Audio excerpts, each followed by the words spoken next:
कानात हेडफोन घातलेले, चेहरा आळसून गेलेला, तरी सान्वी सेल्फी काढायला हात धुवून मागे लागलेली. 16 तासांचा प्रवास आत्ता संपत आलेला. घे काढ, पण कुठे असे पीक टाकू नको. मी टाकणार. Landing soon in India.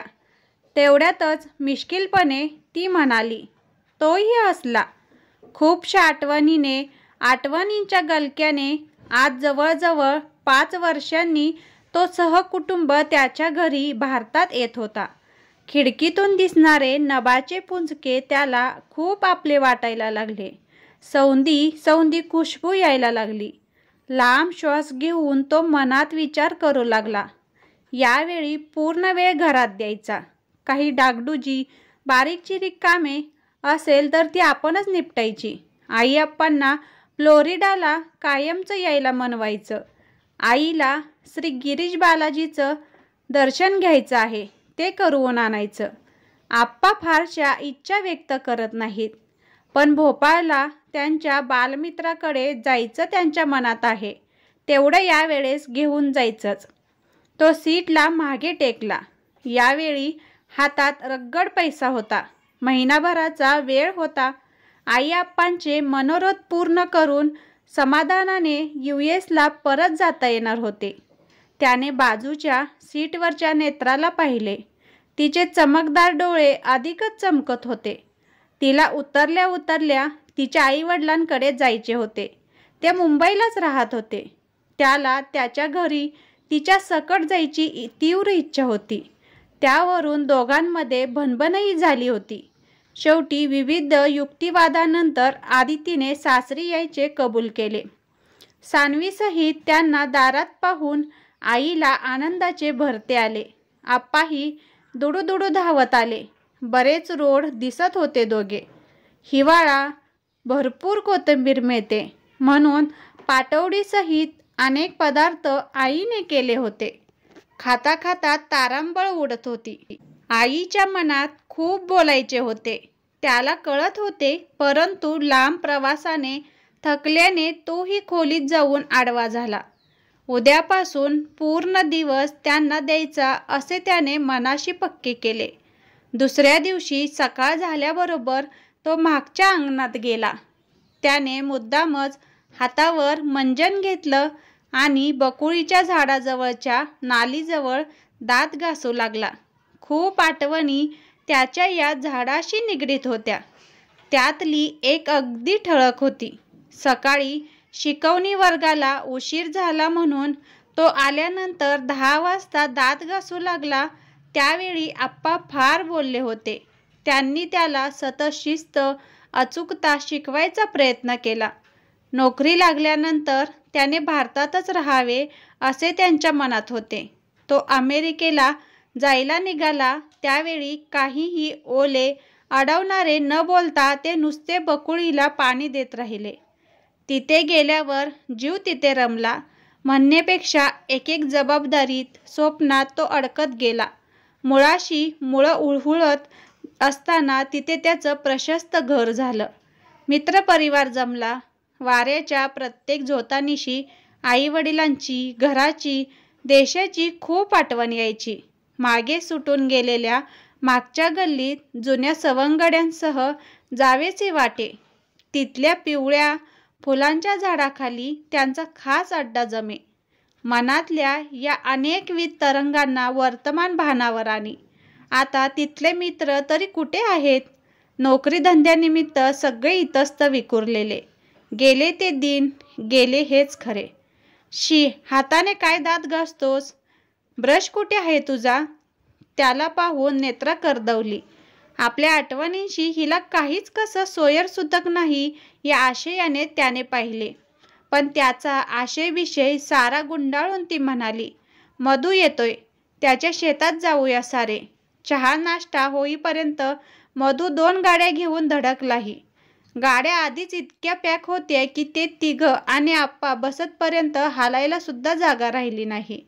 अरे जा की तुम्ही, मी थांबते घरी, आई असे म्हणत मागे सरली. पण त्याला माहीत होतं असं शेतात हिरव्या जागी जायला आईला फार आवडतं. हुरडा, तुरीच्या शेंगा, भरताची वांगी त्याच्या हाताने तोडायची तिला फार हौस. पिकांच्या हिरव्या ओळीतून ती फुलपाखरासारखी भिरभिरली असते. आईला घेता न आल्याने त्याचं मन अतिशय खट्टू झालं. आई, आम्ही लवकर येतो ग. रात्री आपण राम मंदिरात जाऊ, वचन दिल्यासारखा तो ओरडला. जिव्हाळ्याच्या अनेक ठिकाणांपैकी राम मंदिर एक होतं.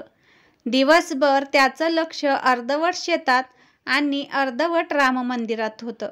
पूर्वीपासूनच सवयींनी उजळलेला गाभारा त्याला आश्वासक वाटे. मनातली भीती, शंका तिथे निघून जाई. अमेरिकेला जायच्या आधीही तो बराच वेळ तिथे येऊन बसला होता.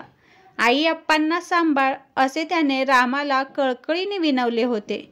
परतायच्या आधी आईच्या हातून रामाला चांदीचा मुकुट द्यायचेही त्याने ठरवले. घराची डागडुजी, भेटीला येणारे जाणारे यातच 15 दिवस निघून गेले. पुढचे 10 दिवस नेत्राच्या माहेरी जायचे होते. तू एकटीच जा असे त्याने तिला सुचवून पाहिले, पण तिचेही प्लॅनिंग भक्कम होते. तिची नाराजी, धुसफूस पाहून आईने त्याला जायला सांगितले. तिच्या आईवडिलांनी काश्मीर टूरचा घाट घातला होता. फुलांच्या राशीत, शिकाऱ्यात, बर्फाच्या पहाडात गळ्यात कॅमेरा लटकवून भटकंती करताना नाही म्हटले तरी तो पूर्ण फ्रेश झाला. आई आप्पांनीही कधीतरी असं करावं की नेत्राच्या पालकांसारखं त्याच्या मनात येऊन गेलं. तिचे हायपाय कुटुंब, हॉटेलिंग, फिरणं, महागड्या वस्तू त्याला रुचत होत्या. तितक्याच प्रकर्षाने हा वेळ आई आप्पांना द्यायला हवा म्हणून मन हुरहुरत होतं.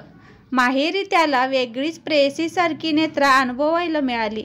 अमेरिकेत आकरसून एककलीर झालेली नेत्रा इथे बार्बी डॉलसारखी चमकत होती. गावात परत आल्यावर त्याने आईला आधी विचारलं, तुझ्या मनात कुठे जायचं आहे का? हो, खूपशा आनंदाने आई उसळली. मिळालेला वेळ पकडायचा तिचा उत्साह पाहून तो चकितच झाला. आणि येऊन 25 दिवस झाले तरी तिला आपण पुरेसा वेळ देऊ शकलो नाही म्हणून त्याला जरा अपराधीही वाटले. श्री बालाजीला जाऊया आणि डॉक्टर काशीनाथ घाणेकर सिनेमा बघूया रे, बस इतकंच. हे तर 2 दिवसातच करता येईल. आईने अजून काही मागायचे नाही का? लक्ष्मी हार करून द्यावा का तिला? आपल्या लग्नात तिची इच्छा होती. त्यावेळी नेत्राला नव्या डिझाईनचा नेकलेस घेऊन देत तिने ती बाजूला सारली. त्याने आईकडे निक्षून पाहिले. सुरकुत्यांची जाळी चांगलीच टसटसली होती. त्याच्या शिक्षणासाठी विकलेल्या पिवळ्या जर्द सोन्याच्या पाटल्यांऐवजी हातात बिलोरी काचेचे 6 कंकण होते. तो गहिवरला. तरी लाल कुंकू आणि हिरवे कंकण हे कॉम्बिनेशन त्याला आवडलं. दुपारी बैतूलसाठी निघायचाच बेत असताना सानवी तापाने फणफणल्याचे लक्षात आले. तिला तसे सोडून जायचे आई आप्पाचेही मन होईना. दुसऱ्या दिवशी अंग अधिकच तापल्याचे ध्यानात आल्यावर त्याने बळेच गाडी करून आई आप्पांना बैतूलला पाठवले.